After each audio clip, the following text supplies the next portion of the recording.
orang harusnya melahirkan normal, tapi harus dia operasi sesar. Itu di hadapan Allah tahu. Ditakut-takuti kadang-kadang. Mudah-mudahan kita berani dengan Zainab kita tak ada. Ini bahaya nih. Ini resti namanya nih. Resti itu apa? Ya, ini resti nih Bu. Akhirnya apa? Karena dikatakan resti, operasi sesar, lahir anaknya betul-betul namanya resti. Resti ilahi, resiko tinggi dari Allah Subhanahu wa taala. Dibuat namanya. Jadi jamaah, kenapa namanya resti? Karena saya ditakut-takuti oleh bidan itu. Kenapa? Kalau melahirkan normal, duitnya sedikit. Kalau melahirkan operasi sesar, 6 juta ke atas. Berarti orientasinya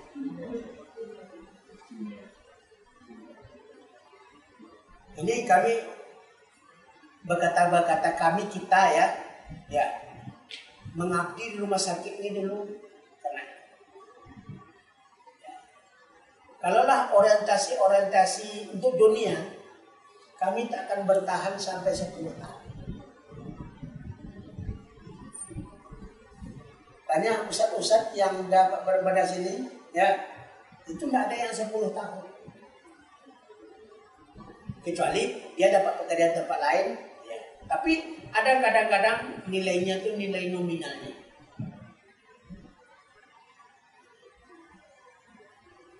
Jadi kita harap sini kalau jadi perawat jujur, jadi dokter jujur, ada investasinya pelatihan. Kita harap. Kenapa cuma kita ngaji? Di Mesir, Fakultas Kedokteran Al-Azhar, nah, tamat di Fakultas anak kedokteran di Al-Azhar itu, kemudian dia nanti ditempatkan di rumah sakit. Biasanya rumah sakit itu di Mesir itu ada masjid, ada rumah sakit seperti Masjid Robiah Al-Adawiyah, ada namanya rumah sakit Robiah Al-Adawiyah. Kalau kita ada masjid yang ada rumah sakitnya di tempat kita, belum ada. Karena rata-rata rumah sakit itu orientasinya bisnis kan. Tapi kalau di Arab ya biasa. Kalau klinik ini ada masjidnya, ada rumah sakit, ada masjidnya, rumah sakit. Itu dokter-dokter yang lulusan di Al-Azhar, sebab untuk seorang dokter lulus di Fakultas Kedokteran, nah syaratnya hafal Quran 30 juz. Makanya dibuat di Indonesia, ya siapa yang hafal Quran 30 juz bisa masuk gratis di fakultas. Itu karena bercermin kepada daerah-daerah luar. Kenapa orang hafal Quran itu pasti pintar? Orang hafal Quran pasti pintar, meskipun pertamanya dia tidak pintar, tapi dengan menghafal Quran itu dia jadi cerdas. Jadi mau cerdas anak kita, coba saudarakan dia yang hafal Quran. Resep-resep obat tuh ada nggak setebal Quran bu? Resep-resep obat kedokteran itu ada setebal Quran? Nggak ada, cuman kan ini obat ini nama obat ini nama dengan berapa Quran sih? Qurannya dihafalnya apalagi itu.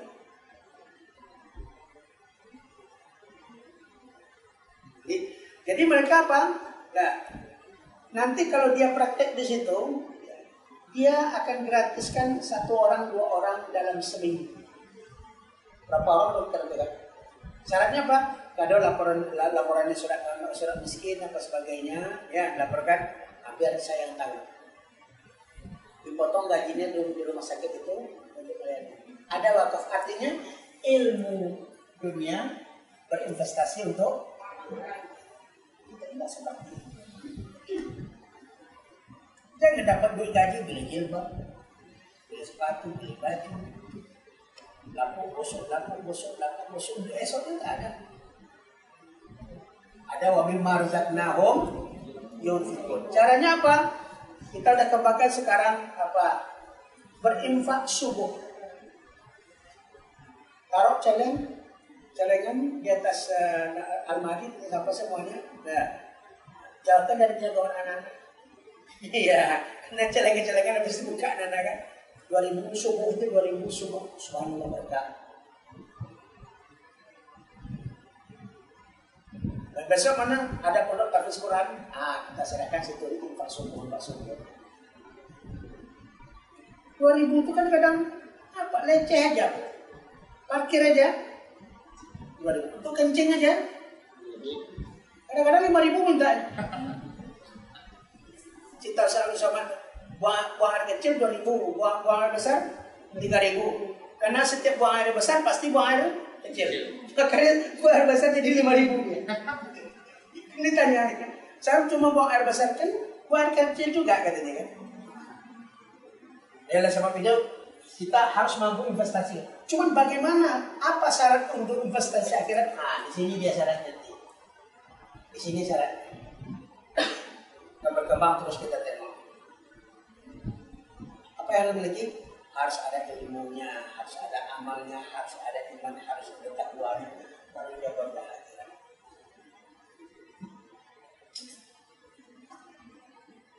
Nah, kalau untuk dunia, akal ini dengan ilmu untuk dunia. Jadi akal Allah berikan ini bukan hanya untuk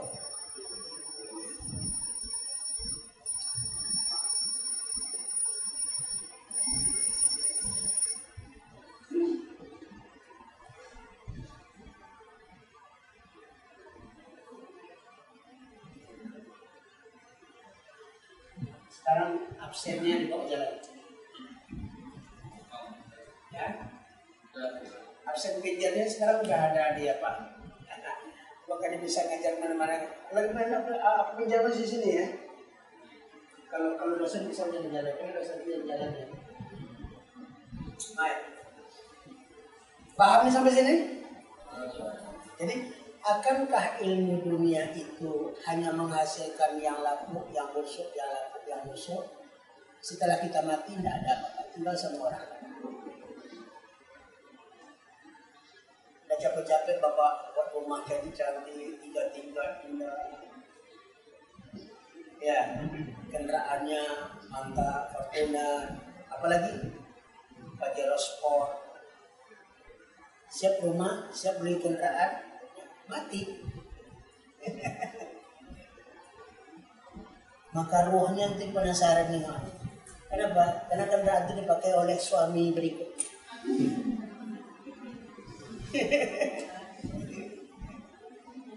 Ini makin bakil juga kan? Nah, dah teringat lagi suami sebelumnya. Kenapa? Ini sudah ada rumah, udah bagus kendaraan. Bujang lagi suami yang kedua. Bapiti belum. Naiklah Harley Davidson yang dibeli oleh suami pertama. Bonceng suami baru bawa istri di belakang. Ingat nggak sama kita lagi? Takkan ada. Sambil jalan-jalan, di mana kuburan suami dulu? Tunjuk kaki, tuh. Kaki dari tuh situ banget. Kasihan dia. Itu namanya apa? Nikmat membawa sengsara. Yang paling bagus? Cipta midun itu bagus. Sengsara membawa nikmat. Artinya apa? Biar kita susah-susah bekerja sini, setiap hari itu, setiap subuh itu, ada infak, tidak akan miskin kita. Supaya apa? Ilmu dunia akan berinvestasi untuk akhirat. Tidak perlu banyak dapat banyak. Zakat jangan lupa. Kalau sudah kita berpenghasilan 4 juta 1 bulan, bayarkanlah zakatnya. Jangan buat kali-kali lagi. Sekarang banyak kebutuhan. 1 juta itu berapa zakatnya? 25 nih. 1 juta, 4 juta? 4 juta 100.000. 4 juta 100.000 dapat apa 100.000 sekarang?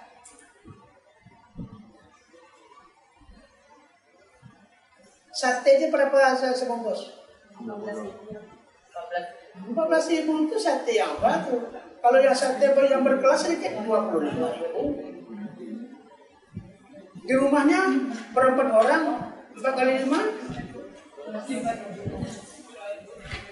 Udah habis 100.000 untuk itu, untuk makan, untuk lapu, untuk busuk, itu. Beli sepatu kadang-kadang nggak mikir kita. Pokok asal sudah saudara mau paham apa, tapi kurang zakat, bisa juga ya. Robah mindset kita seperti itu robah. Jadi yang bergaji 4 juta ke atas itu sudah diwajibkan zakat. Bruto. Zakat itu bruto, bukan penghasilan bersih. Kalau penghasilan bersih, takkan ada orang bayar utang, takkan ada orang berzakat. Kenapa? Semua kita berutang. Saya SK saya tuh udah berapa kali sekolah. Dan tentu lagi saya sampai S3, SK saya itu S10 barangkali. Habis ini sekolah lagi, habis sekolah. Kenapa? Makanya saya membuat rumah itu kadang sampai 4M. Bukan 4 miliar, 4 kali minjam. Buat rumah 4M. Pada seperti apa rumah? Tengok rumah saya sebenarnya. Pas orang datang sini, ya saya biasa. Dari mana 4 kali minjam? Bilang. Baru dapat rumah. Nah, ini kita tengok. Ini kita berbicara tentang ilmu dunia. Tapi kenyataannya banyak orang habis di situ. Wa ma lahu fil akhirati min khalaq. Kalau begitu dia tidak dapat jatah di akhirat. Wa minhum man yaqulu rabbana atina fid dunya hasanah wa fil akhirati hasanah wa qina adzabannar. Ini yang kita cari. Segelintir kecil daripada mereka manusia, segelintir kecil cuma kata Allah, yang berjuang, yang mengatakan, yang melaksanakan, ya Allah berikan kami kebahagiaan dunia dan berikan kami kebahagiaan akhirat. Caranya apa? Ilmu untuk dunia ini hasilnya kita investasikan untuk akhirat. Maka wa mimma razaqnahum yunfiqun. Sebagian apa yang Allah berikan rezeki itu ingat Allah Subhanahu wa taala dan infakkan dia sebahagiannya. Allah minta sebagian bukan semuanya. Kalau Abu Bakar As-Siddiq semuanya. Utsman bin Affan semua. Kenapa? Karena tidak bisa sekarang. Kalau sekarang tidak boleh, haram kita infakkan semua harga kita sekarang. Kalau pada masa Umar bin Khattab, jadi orang kata, "Syanu infakkan semua." Ya, awal-awal Islam itu tidak ada yang menandainya. Maka Khadijah habis harta kekayaannya, Utsman, Abu Bakar As-Siddiq untuk memerdekakan Bilal bin Rabah saja 200-100 ekor unta. Kalau unta itu harganya 20 juta satu ekor, berarti 2 miliar untuk memerdekakan Bilal bin Rabah. Bukan orang miskin. Rasulullah itu bukan orang miskin, pedagang, kaya. Ya, tetapi apa? Kekayaan itu dipergunakan wa mimma razaqnahum yunfiqun. Jadi sekarang kalau ada di antara kita, aku berikan harta aku semua, haram hukumnya sekarang. Kenapa? Karena Islam itu dibela oleh banyak orang. Bisa bahu. Kalau tidak ada siapa bela Islam lagi. Umat Islam itu dalam komunitas yang kecil. Di situ ada Abu Bakar, Umar. Jadi seluruh hartanya itu. Di kulli maqam. Setiap ada ketentuan itu ada pula ketentuan yang khusus untuk itu. Ini ketentuan dulu masa dulu nggak bisa bawa sekarang ini. Ini ada yang salah Ustaz ini. Ya, karena dia mau mengumpulkan uang banyak katanya. Saya dulu. Maka Yusuf Mansur katanya kumpulkan emas. Ternyata masuk penjara kan? Ya, nggak bisa seperti itu caranya. Ya, mengompori masyarakat untuk kepentingan pribadi kan? Boleh sekali. Sekarang kita tengok. Paham nih? Kita pahami. Nanti keluar sini mau tak paham itu terserah pokoknya. Iya. Nanti kita tengok untuk mendapatkan ilmu untuk akhirat bukan di sininya. Ini ilmu untuk dunia ini. Ya. Ilmu akhirat di sini nanti. Ya. Sekarang tokoh. Ya. Ilmu melahirkan kemampuan, ability. Kemampuan. Tapi yang paling penting di sini ilmu dihasilkan oleh apa? ilmu dihasilkan oleh tiga, as-sam'a,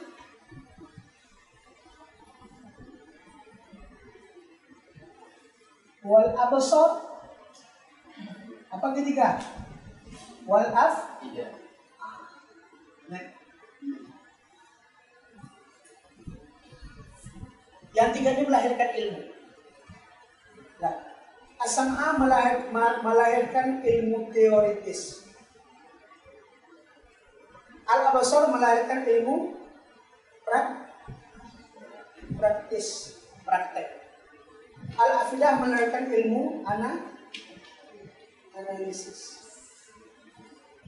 Kenapa saya mengatakan? Karena ini kan orang-orang berpendidikan.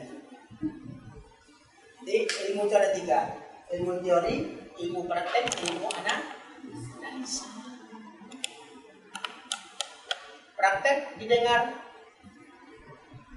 teori dilihat, evaluasi dalam jiwa dan hati. Ini analisa itu melalui akal, jiwa dan hati. Nah, ini ilmu. Jadi ilmu dengan teori saja tanpa dipraktek, tak akan jadi apa-apa dia. Sama fakultas kedokteran, tak pernah dipraktekkan. Dia ahli bedah tapi tak pernah bedah orang. Ya, bukan ahli bedah tapi membedah orang, apa bahaya juga. Iya, kan bahaya kan?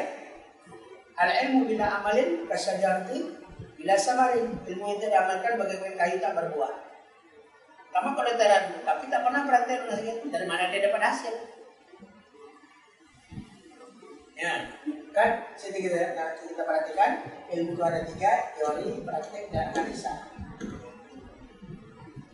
Baik ilmu dunia maupun ilmu akhirat sama. Ya.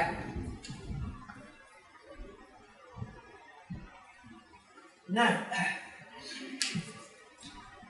ilmu ini kan dari menghasilkan ilmu nih, nah, pendengaran, penglihatan, teori, praktek dan analisa. Lengkap itu ilmu. Maka seperti di medis kan ada analisisme, ada analisis medis. Setiap penyakit itu dikasih obat ini, akibatnya begini, dikasih ini, ini harus ada analisa medisnya. Ini diteliti apa antara obat dengan ada penyakit yang pada seseorang kok berbeda reaksinya. Itu perlu analisa. Ya, perlu analisa. Kalau tidak analisa, nanti maka ditanyani kita kalau berobat, Bapak alergi dengan apa? Alergi dengan debu, alergi dengan apa lagi? Makanan, atau alergi dengan suami itu. Ya, ada juga. Saya satu penyakit alergi dengan suami itu. Karena suaminya selingkuh, alergi dengan suami. Dia pasti ditanya, Mbak kamu nanya untuk diadakan evaluasi. Asalnya analisa itu untuk diadakan evaluasi kebaikan. Nah, maka di sini ilmu ini, ya, ilmu dasar malu ini, dia ada tingkatannya dia. Ilmu yang terendah itu dikatakan asyak.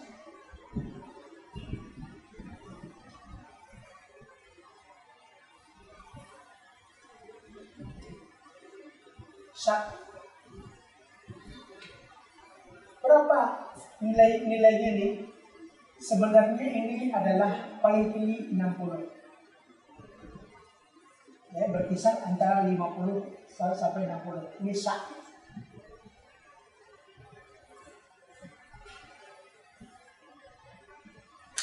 Ya, berimbang ya. Kalau diberikan 10 soal, berapa soal yang dijawab? 5 soal. Nah, ini EQ-nya apa? C. Nilai C itu ya 50, 60. Itu kalau di kampus dapat nilai C. Tingkatan yang kedua dikatakan ilmu dhon.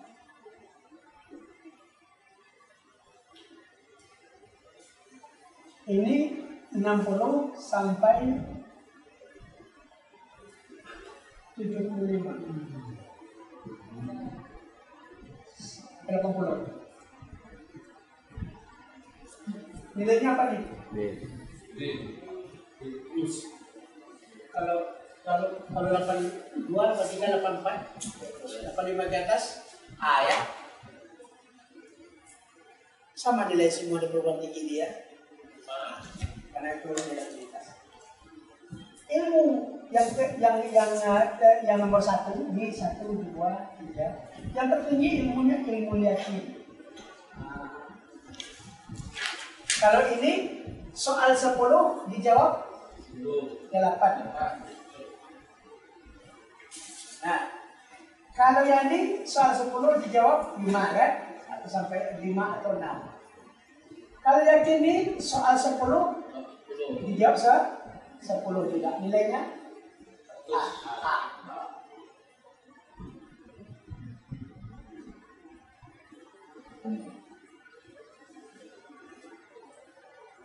Kalau ada yang kuliah di bawah 60, nilai bawah 50. Kalau di bawah 50 itu tidak lagi dikategorikan dalam ilmu kepada manusia. Nama ini wahab. Sudah bercampur dia manusia dengan binatang. Waham itu artinya apa? Waham itu arti lebih banyak curiganya. Tengok, binatang punya anak, anjing punya anak. Nggak usah kita ganggu anaknya, lewat aja kita lihat seperti apa hidupnya. Kenapa? Dia sudah mulai curiga sama kita. Binatang pun curiga. Kenapa? Karena yang membela dia kecurigaannya. Kalau binatang tak curiga sama anaknya, habis dimakan binatang lain. Kalau kita menengok orang, ada buruk sangka. Setiap orang ditengok, buruk sangka. Berarti nilai kita 50 ke bawah. Waham. Ini harus kita ketahui. Jadi nanti istri yang mencurigai suami terus bilang, kamu nilai kami 50. Nah, tengok kan ini dari Ustaz Nixon gitu ya. Silakan. Nah, secara akademisnya macam itu. Ya. Waham ini sama dengan apa? Bukan ilmu, lawan ilmu apa? Jahil.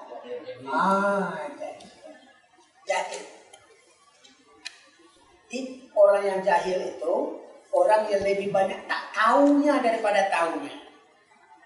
Makanya hidupnya penuh dengan kecemburuan dan kecurigaan. Yang banyak cemburu itu siapa? Ketawa jawabannya. Mon, cemburu itu tanda apa kok? Tanda sayang. Bagus, cemburu itu tanda sayang. Tapi kalau terlalu cemburu, itu masalahnya. Cemburu itu tanda sayang. Ya, tidak ada istri-istri Nabi yang tidak cemburu. Aisyah sendiri sampai lempar-lemparan tepung tuh Aisyah dengan istri Nabi. Siapa namanya? Saudah itu siapa? Karena dia mengantarkan makanan untuk Nabi. Aisyah udah masak juga kan? Oh, dia ambil itu dibaliknya depan Nabi. Sedangkan Abu Bakar ada di situ. Kok tersinggung dia anak dia? Melakukan seperti itu. Mau dia tampar Aisyah itu. Dipegang Rasul tangan. Di tangan Abu Bakar. Ya. Rasul mau mengayangkan itu karena itu salah. Dipegang Rasul tangan anak Abu Bakar. Ini Aisyah di sini nih. Apa katanya anak Aisyah?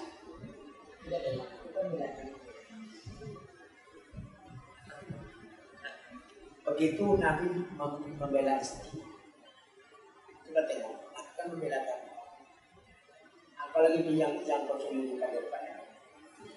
Cemburu itu, tapi jangan kan. Ada beberapa sahabat saya yang cemburunya itu pergi kantor suami, pulang dia dari ngajar, ditunggunya suami di kantor. Iya, ditunggunya. ibu kedua sini? Nggak nunggu suami bang. Ya hari itu butuh. Itu kan perlahan. Nggak bebas.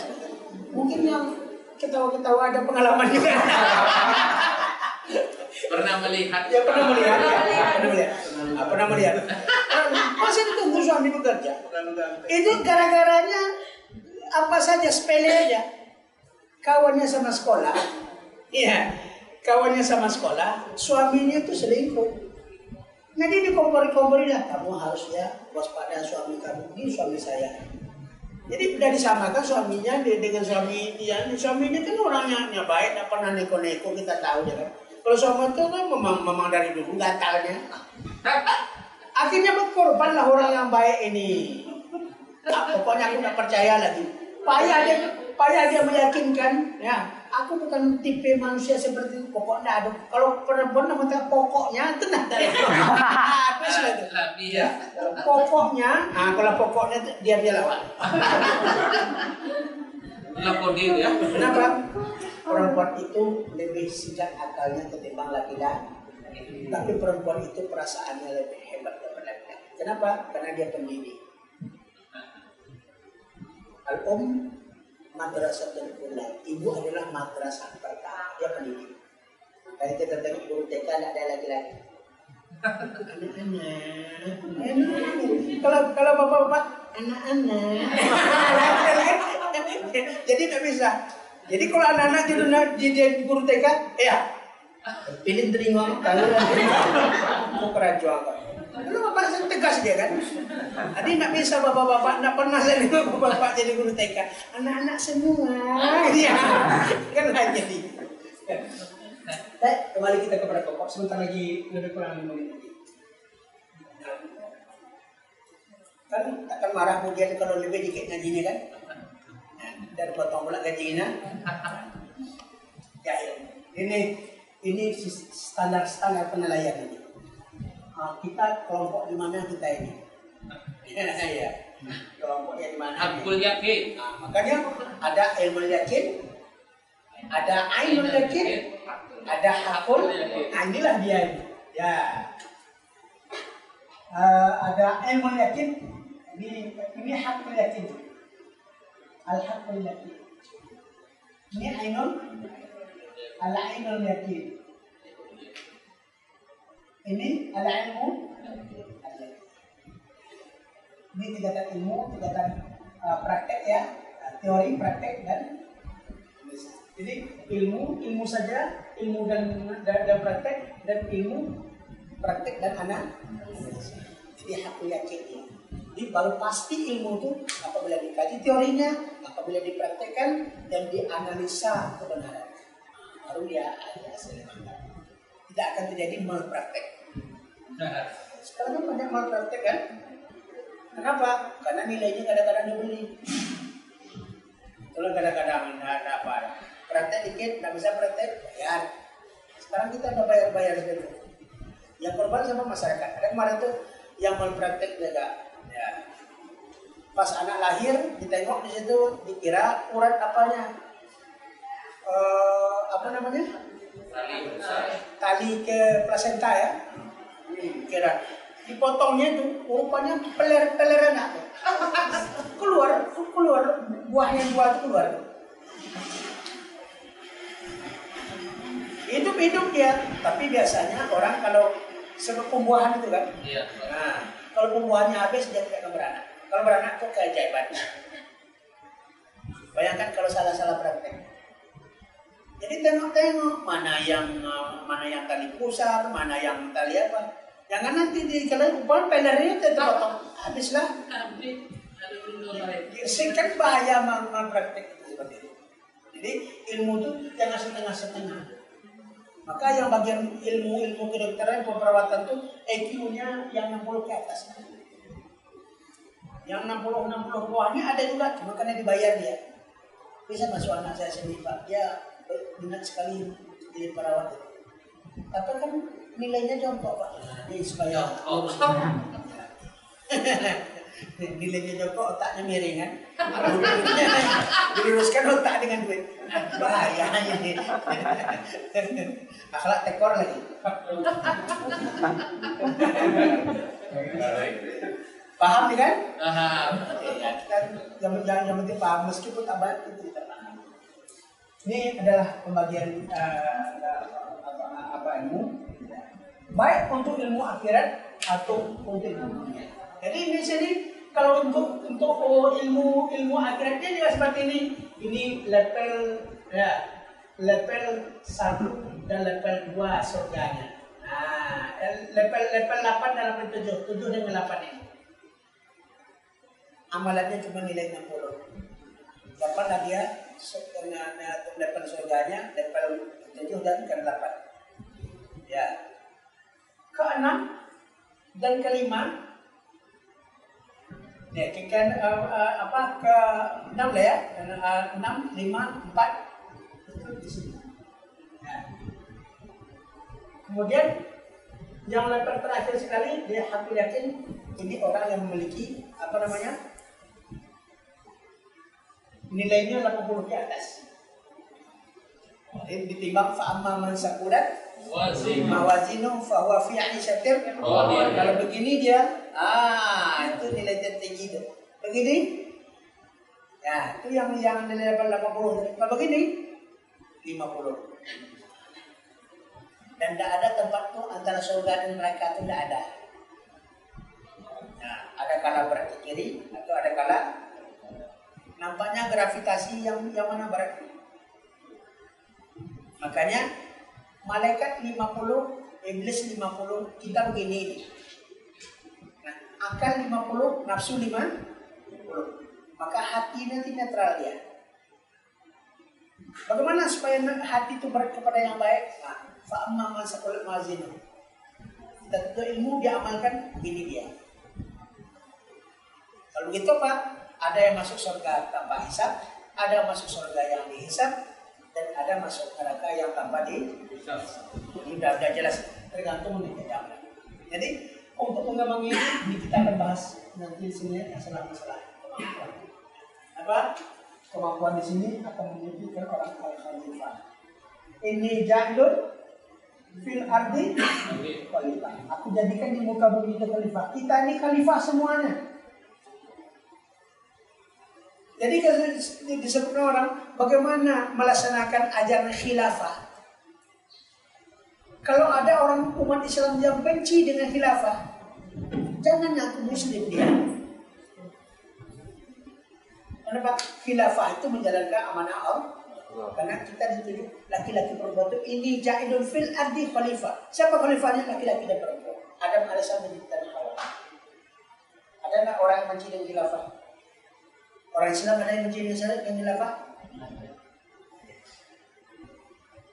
Khilafah itu tidak harus membuat negara Islam seperti ini. Khilafah itu menjalankan syariat Islamnya. Kalau masalah kenegaraannya itu terserah tanggung jawab mereka nanti. Tapi pribadi Muslim, wa man lam yahkum bima anzalallahu fa ulaika humul kafirun. Siapa tidak melaksanakan hukum Allah maka dia kafir, maka dia fasik, maka dia zalim. 3 ayat berkata. Nah, sebab itu kita sampai di sini. Nah, ada yang mau bertanya silakan.